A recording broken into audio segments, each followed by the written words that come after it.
Friends, எல்லா மருந்தையும் இந்த மாதிரி நல்லா வறுத்து எடுத்தாச்சு. இப்போ உரல்ல போட்டு இடிக்க போகிறோம் பாருங்கள்.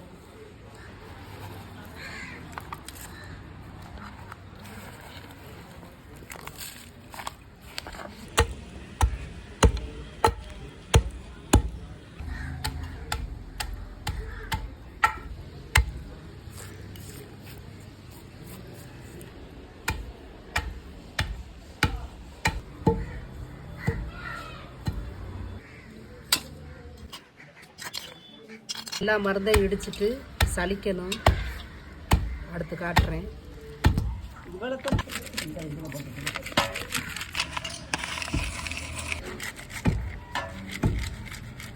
மருந்தை இடித்து இந்த மாதிரி சலிச்சு எடுத்தாச்சு.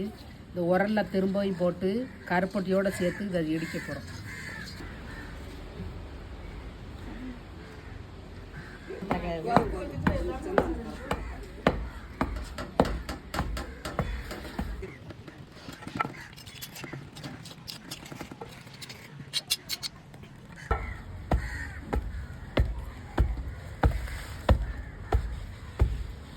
இங்கே பாருங்க, மருந்து எல்லாத்தையும் இடித்து சலிச்சு இது கூட கருப்பட்டி சேர்த்துருக்கு. 4 கிலோ கருப்பட்டி நம்ம எடுத்த மருந்துக்கு தேவைப்பட்டிருக்கு. இந்த மாதிரி கருப்பட்டியை சேர்த்து இதில் போட்டு நல்லா விரைவி வச்சுருக்கேன். எல்லா மருந்தோடையும் சேர்த்து இப்போ இதில் உருண்டை பிடிச்சிக்கலாம். இதுக்கு தேவையான அளவு நல்லெண்ணெய் ஊற்றிக்கிடுவோம். நம்ம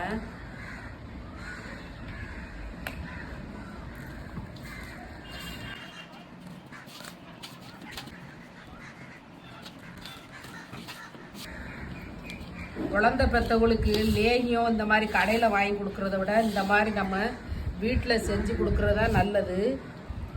நல்ல ஒரு வாசனையாக இருக்குது.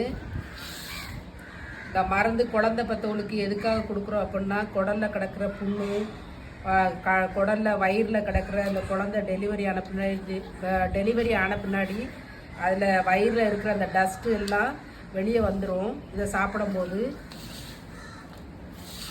தாய் என்ன சாப்பாடு சாப்பிட்டாலும் நல்லா கொஞ்சம் இந்த மருந்து ஒரு சின்ன உருண்டை எடுத்து சாப்பிட்டா போதும், நல்ல ஜீரணமாயிரும். குழந்தைக்கு அதனால எந்த தீமையும் கிடையாது.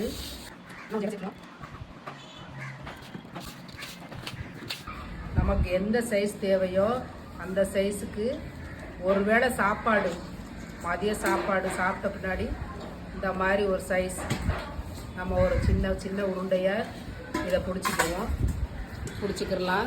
இல்லைன்னா வேஸ்ட் ஆயிரும் ஒன்று உடச்சிட்டாங்கன்னா. அதனால் இந்த மாதிரி எல்லாத்தையும் உருண்டையை எடுத்துகிட்டு உங்கள்கிட்ட காட்டுறேன்.